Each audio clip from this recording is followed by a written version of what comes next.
बिहार विधानमंडल के सभी सम्मानित सदस्यगण, मैं बिहार विधानमंडल के दोनों सदनों के संयुक्त अधिवेशन में आप सभी का स्वागत करता हूं तथा हार्दिक शुभकामनाएं देता हूं। मैं राज्य की खुशहाली एवं बहुआयामी विकास की कामना करता हूं। साथ ही मैं विधानसभा के सभी नवनिर्वाचित सदस्यों को बधाई देता हूं। मुझे विश्वास है कि नवगठित बिहार विधानसभा का कार्यकाल बिहार को विकसित बनाने एवं जन जन तक खुशहाली लाने में अपनी रचनात्मक भूमिका निभाएगा। अभी हमारे यहाँ शांतिपूर्ण, स्वतंत्र तथा निष्पक्ष चुनाव हुए हैं। राज्य की जनता ने विकास के एजेंडे को स्वीकार करते हुए सरकार को व्यापक समर्थन दिया है। इस चुनाव में बिहार के लोगों ने, विशेषकर महिलाओं ने अभूतपूर्व मतदान किया है। मैं सभी मतदाताओं को इस लोकतांत्रिक प्रक्रिया में भाग लेने के लिए बधाई देता हूं एवं इस प्रक्रिया को सफलतापूर्वक संपन्न कराने हेतु भारत निर्वाचन आयोग तथा निर्वाचन में संलग्न सभी पदाधिकारियों एवं कर्मियों को भी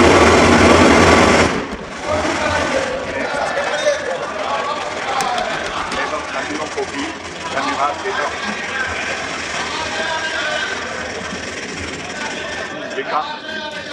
अब आ जाइए। विकास के प्रति राज्य के सभी वर्गों में जागरूकता दिखाई दे रही है।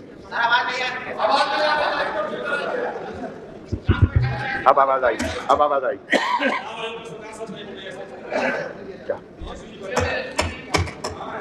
सरकार द्वारा राज्य के विकास के लिए किए जा रहे प्रयासों के लिए आप सभी का सहयोग अपेक्षित है। 24 नवंबर 2005 को नई सरकार बनने के बाद राज्य में कानून का राज है तथा लगातार विकास का कार्य हो रहा है। राज्य सरकार ने हमेशा सुशासन एवं न्याय के साथ विकास पर जोर दिया है, जिसका अर्थ है सभी क्षेत्रों का विकास एवं सभी वर्गों का उत्थान। शिक्षा, स्वास्थ्य, बिजली, सड़क, पेयजल आदि क्षेत्रों में विशेष ध्यान दिया गया है।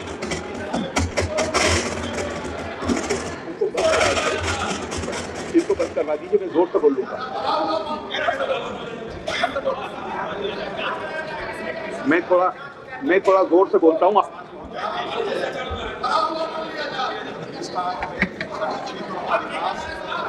वर्गों का उत्थान, शिक्षा, स्वास्थ्य, बिजली, सड़क, पेयजल आदि क्षेत्रों में विशेष ध्यान दिया गया है। अब किसी तरह के डर एवं भय का वातावरण नहीं है तथा राज्य में प्रेम, भाईचारे और शांति का माहौल है। राज्य में कानून का राज बनाए रखना सरकार की सर्वोच्च प्राथमिकता है। सरकार द्वारा अपराध नियंत्रण एवं विधि व्यवस्था संधारण के लिए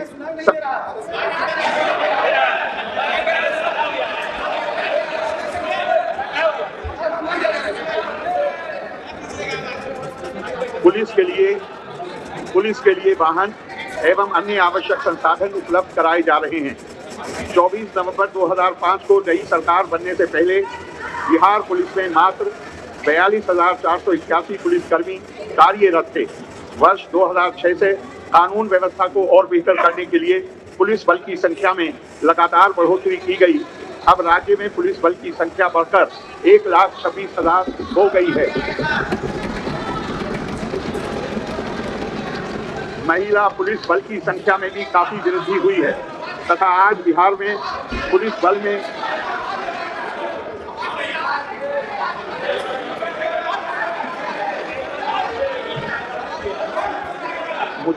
मुझे अपना संवैधानिक दायित्व पूरा करने दीजिए। अगर मैं आपको आश्वस्त करता हूं कि अगर शोर न मचाया जाए तो मैं जोर से बोल के आप तक आवाज पहुंचा दूंगा। महिला पुलिस बल की संख्या में भी काफी वृद्धि हुई है तथा आज बिहार में पुलिस बल में महिलाओं की भागीदारी पूरे देश में सबसे अधिक है। वर्ष 2023 में पुलिस बल की संख्या को बढ़ाकर 2,29,000 तय किया गया, जिस पर तेजी से नियुक्ति की जा रही है। विधि व्यवस्था को सुदृढ़ करने के लिए राज्य में बड़ी संख्या में नए थानों की स्थापना की गई है। पहले राज्य में कुल 814 थाने थे, जिनकी संख्या अब बढ़कर 1380 हो गई है। आपातकालीन स्थिति से निपटने के लिए डायल 112 की इमरजेंसी सेवा प्रारंभ की गई है।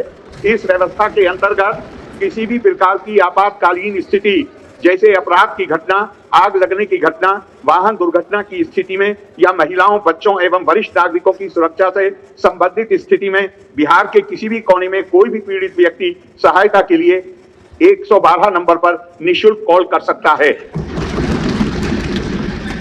पहले ये व्यवस्था जिला मुख्यालयों एवं शहरी क्षेत्रों में लागू थी तथा अब इसका विस्तार पूरे राज्य में कर दिया गया है। राज्य में सामाजिक सौहार्द एवं सांप्रदायिक सद्भाव का माहौल कायम है। राज्य सरकार द्वारा वर्ष 2006 से ही कब्रिस्तानों की घेराबंदी की योजना शुरू की गई है, जिसमें राज्य की मिली-जुली आबादी के इलाकों वाले एवं अन्य संवेदनशील कब्रिस्तानों की घेराबंदी की जा रही है। पहले 8,000 से ज्यादा कब्रिस्तानों की घेराबंदी की जा चुकी है तथा बाद में 1,273 कब्रिस्तानों को और चिन्हित किया गया है। इनमें से 746 कब्रिस्तानों की घेराबंदी पूर्ण हो गई है तथा शेष की घेराबंदी शीघ्र ही पूरी हो जाएगी। इसी तरह से वर्ष 2016 से 60 वर्ष से पुराने हिंदू मंदिरों की घेराबंदी भी की गई है, जिससे चोरी आदि की घटनाएं अब नहीं होती हैं। अब समाज में शांति एवं सद्भाव का वातावरण है। राज्य सरकार द्वारा शुरू से ही शिक्षा पर विशेष ध्यान दिया गया है। बड़ी संख्या में नए स्कूल खोले गए हैं। विद्यालयों में एक ओर जहां पोशाक, साइकिल, छात्रवृत्ति एवं अन्य कई योजनाएं लागू की गई हैं, वहीं दूसरी ओर नए विद्यालय भवन, क्लासरूम, शौचालय एवं चहारदीवारी आदि बनाकर विद्यालयों की आधारभूत संरचना को मजबूत किया गया है। बालिका शिक्षा पर विशेष ध्यान दिया गया है तथा हर पंचायत में उच्च माध्यमिक विद्यालय खोले गए हैं। शिक्षा व्यवस्था में सुधार के लिए सरकार द्वारा बड़े पैमाने पर शिक्षकों की बहाली की गई है। वर्ष 2023 से बड़ी संख्या में सरकारी शिक्षकों की बहाली की जा रही है। पूर्व से कार्यरत नियोजित शिक्षकों को मामूली सी परीक्षा लेकर सरकारी शिक्षक बनाया जा रहा है। अब कुल मिलाकर सरकारी शिक्षकों की संख्या 5,20,000 हो गई है। राज्य में स्वास्थ्य व्यवस्था पर विशेष ध्यान देते हुए इसमें व्यापक सुधार किया गया है। शुरुआत में प्राथमिक स्वास्थ्य केंद्र में इलाज कराने के लिए प्रति माह मात्र 39 मरीज ही आते थे। अब प्राथमिक स्वास्थ्य केंद्रों में हर महीने औसतन 11,600 मरीज आते हैं। राज्य में बहुत पहले से ही केवल 6 सरकारी मेडिकल कॉलेज एवं अस्पताल थे, जबकि आज 12 सरकारी मेडिकल कॉलेज एवं अस्पताल कार्यरत हैं एवं शेष सभी 27 जिलों में नए मेडिकल कॉलेज बनाए जा रहे हैं, जिन्हें शीघ्र पूरा किया जाएगा। साथ ही पटना मेडिकल कॉलेज एवं अस्पताल को 5,400 बेड तथा अन्य 5 पुरानी मेडिकल कॉलेजों को 2,500 बेड के अस्पताल के रूप में बनाया जा रहा है। IGIMS को 3,000 बेड के अस्पताल के रूप में विकसित किया जा रहा है। अब हर जिले में इंजीनियरिंग एवं पॉलिटेक्निक की पढ़ाई की जा रही है। राज्य में अनेक संस्थानों की स्थापना की गई है, जिसमें कई राष्ट्रीय स्तर के संस्थान शामिल हैं। यहाँ के छात्रों को अब बाहर जाने की आवश्यकता नहीं होती है, बल्कि अन्य राज्यों से छात्र यहाँ आकर पढ़ाई कर रहे हैं। राज्य में बड़ी संख्या में सड़कों तथा पुल पुलियों का निर्माण कराया गया है। राज्य के सुदूर क्षेत्रों से 6 घंटे में राजधानी पटना पहुंचने का लक्ष्य वर्ष 2016 में ही पूरा कर लिया गया था। अब राज्य में बड़े पैमाने पर नई सड़कों, पुल पुलियों, रेल ओवरब्रिज, एलिवेटेड रोड एवं बाईपास का निर्माण तथा पुरानी सड़कों का चौड़ीकरण किया गया है, जिससे लगभग 5 घंटे में सबसे दूर वाले क्षेत्र से राजधानी पटना पहुंचना संभव हुआ है। इसे और बेहतर करने का प्रयास जारी। अब राज्य में 5 नए एक्सप्रेसवे का निर्माण भी किया जाएगा। इससे राज्य के सुदूर क्षेत्रों से राजधानी पटना पहुंचने में और कम समय लगेगा। साथ ही प्रखंड मुख्यालयों को जोड़ने वाली सड़कों का चौड़ीकरण किया जाएगा।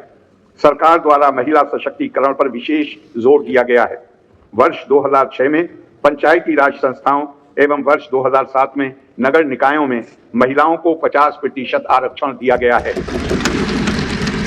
इन संस्थाओं के अब तक 4 चुनाव हो चुके हैं। वर्ष 2013 से पुलिस में महिलाओं के लिए 35% आरक्षण दिया गया तथा वर्ष 2016 से महिलाओं को सभी नौकरियों में 35% आरक्षण दिया जा रहा है। पहले बिहार में स्वयं सहायता समूहों की संख्या काफी कम थी। वर्ष 2006 में विश्व बैंक से कर्ज लेकर राज्य में स्वयं सहायता समूहों का गठन किया गया, जिसे जीविका नाम दिया गया। अब स्वयं सहायता समूहों की संख्या लगभग 11 लाख हो गई है, जिसमें जीविका दीदियों की संख्या 1,40,00,000 हो गई है।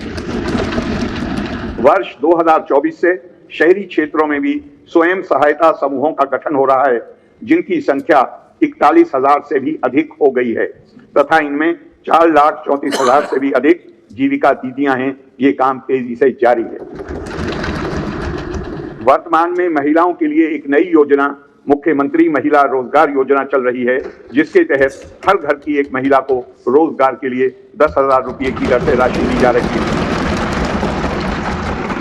अब तक 1,56,00,000 महिलाओं को ये राशि दी जा चुकी है। शीघ्र ही शेष महिलाओं को राशि दे दी जाएगी। इन महिलाओं को स्वयं सहायता समूहों के माध्यम से प्रशिक्षण भी दिया जाएगा। जिन महिलाओं का रोजगार अच्छा चलेगा उन्हें 2 लाख रुपये तक की अतिरिक्त सहायता भी दी जाएगी।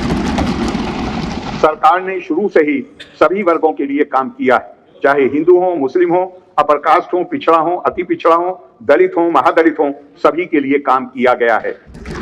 वंचित वर्गों के लोगों के विकास पर विशेष ध्यान दिया गया है तथा इन्हें मुख्य धारा में जोड़ने के लिए विशेष योजनाएं चलाई जा रही हैं। अनुसूचित जाति, अनुसूचित जनजाति, पिछड़ा वर्ग तथा अति पिछड़ा वर्ग के छात्र छात्राओं के लिए छात्रवृत्ति दी जा रही है तथा बड़ी संख्या में आवासीय विद्यालयों एवं छात्रावासों का निर्माण कराया गया है। राज्य सरकार द्वारा वर्ष 2018 से अनुसूचित जाति एवं जनजाति तथा अति पिछड़ा वर्ग के विद्यार्थियों के लिए सिविल सेवा प्रोत्साहन योजना तथा वर्ष 2018 से ही ग्रामीण क्षेत्रों में लोगों को आवागमन की सुविधा उपलब्ध कराने तथा कमजोर वर्गों के युवाओं को रोजगार उपलब्ध कराने हेतु मुख्यमंत्री ग्राम परिवहन योजना लागू की गई है। नवंबर 2023 से इसका विस्तार करते हुए प्रखंडों एवं सुदूर पंचायतों को जिला मुख्यालय से जोड़ने हेतु मुख्यमंत्री प्रखंड परिवहन योजना भी लागू की गई है। इसी तरह राज्य सरकार द्वारा शुरू से ही अल्पसंख्यकों के कल्याण के लिए काफी काम किया गया है। अल्पसंख्यक समुदाय के छात्र छात्राओं के लिए विद्यालय एवं छात्रावास, प्रतियोगिता परीक्षाओं की तैयारी के लिए मुफ्त कोचिंग तथा छात्रवृत्ति जैसी योजनाएं संचालित हैं। तलाकशुदा मुस्लिम महिलाओं के लिए वर्ष 2006-07 से ही आर्थिक सहायता दी जा रही है।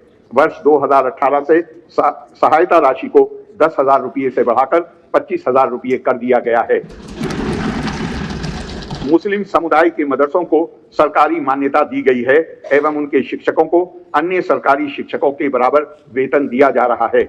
पटना में अंजुमन इस्लामिया भवन का भव्य एवं आकर्षक रूप से पुनर्निर्माण कराया गया है। सभी वृद्धजनों, दिव्यांगजनों एवं विधवा महिलाओं को मिलने वाली पेंशन की राशि को 400 रुपये से बढ़ाकर 1100 रुपये कर दिया गया है। इससे 1,14,00,000 से अधिक लोगों को फायदा पहुंच रहा है। वर्ष 2008 से ही राज्य में कृषि रोड मैप बनाकर कृषि विकास कार्यक्रम चलाए गए, जिससे फसलों, फलों एवं सब्जियों के उत्पादन और उत्पादकता में वृद्धि हुई। राज्य में धान, गेहूं एवं मक्का की उत्पादकता पहले के मुकाबले लगभग दुगनी हो गई है। साथ ही दूध, अंडा, मांस एवं मछली के उत्पादन में काफी वृद्धि हुई है। मछली का उत्पादन 2.5 गुने से भी अधिक हो गया है, जिससे मछली के उत्पादन में बिहार आत्मनिर्भर हो गया है।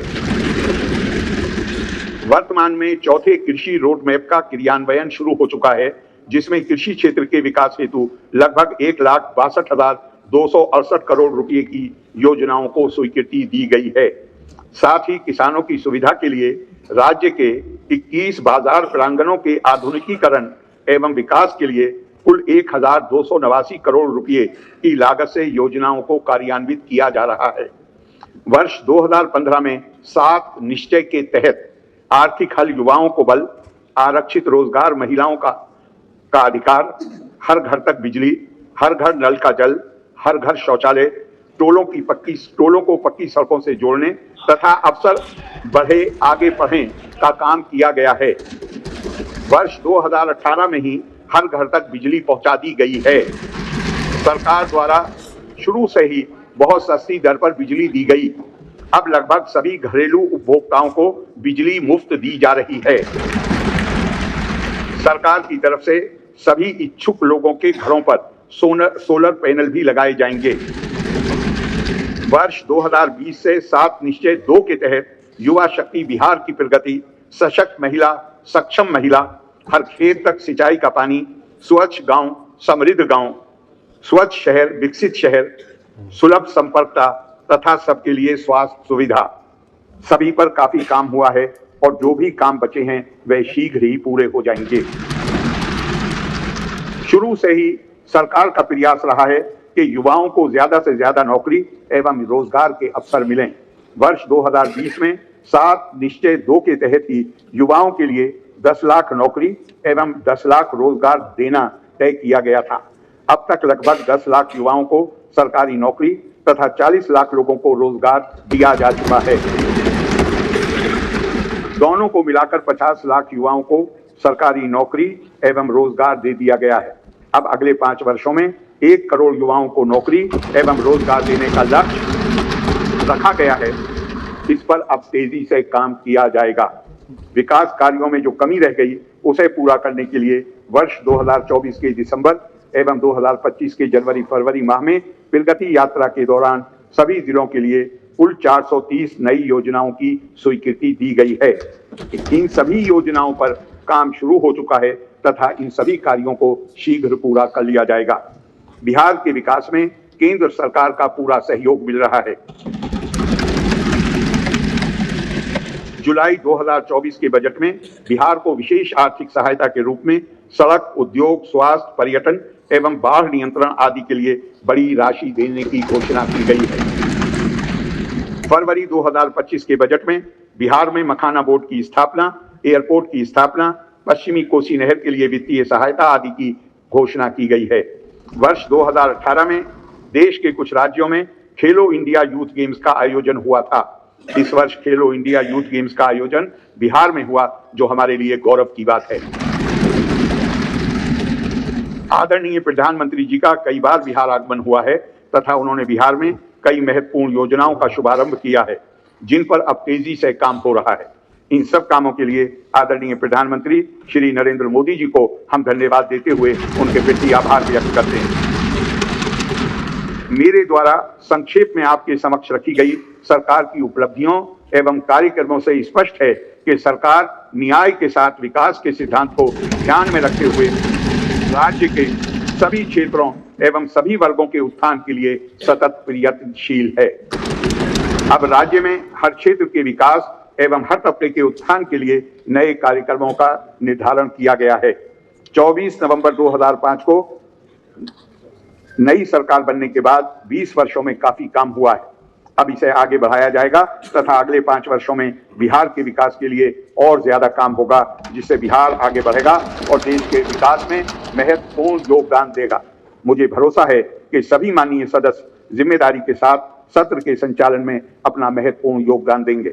मुझे धैर्य एवं ध्यानपूर्वक सुनने के लिए आप सभी माननीय सदस्यों को धन्यवाद। जय हिंद।